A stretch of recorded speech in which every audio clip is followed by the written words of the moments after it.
శ్రీ సత్యసాయి జిల్లా ఆమడుగూరు ప్రభుత్వ ఉన్నత పాఠశాలలో పర్యావరణ విశిష్టతను తెలియజేస్తూ విద్యార్థులకు అవగాహన సదస్సు నిర్వహించారు పర్యావరణవేత్త డాక్టర్ భాస్కర్ నాయుడు. ఈ కార్యక్రమంలో విద్యార్థులకు పర్యావరణం వల్ల కలిగే ఉపయోగాలను గురించి తెలిపారు.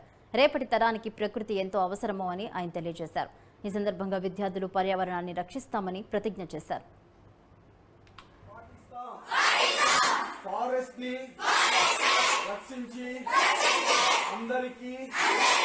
ఆహారాన్ని, ఆక్సిజన్ని, నీళ్ళని, భూమిని, టెంపరేచర్ని కాపాడుతూ అన్ని జీవరాశులు జీవించడానికి సహకరిస్తామని సార్ ఎన్నో విషయాలు చెప్పినాడు. దాని గురించి నాకు తెలిసినవి, నాకు అర్థమయ్యేవి మీకోసం నేను చెప్తున్నాను.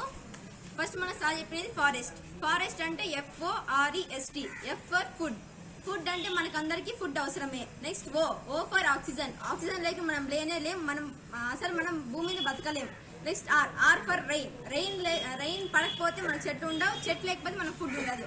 నెక్స్ట్ ఎకోసిస్టమ్ వల్ల ఇదంతా వచ్చింది. Next FORES, S for soil. మనం ఇప్పుడు మన సాయిల్ లేకపోతే మనం నిలబడినే మనం ఏం పని చేసుకోలేము. Next FOREST, T for temperature అంటే టెంపరేచర్ మనం లేకపోతే మనం హిమాలయాస్ లో ఎక్కువ గ్లేసియర్స్ వచ్చి వరదలు వచ్చి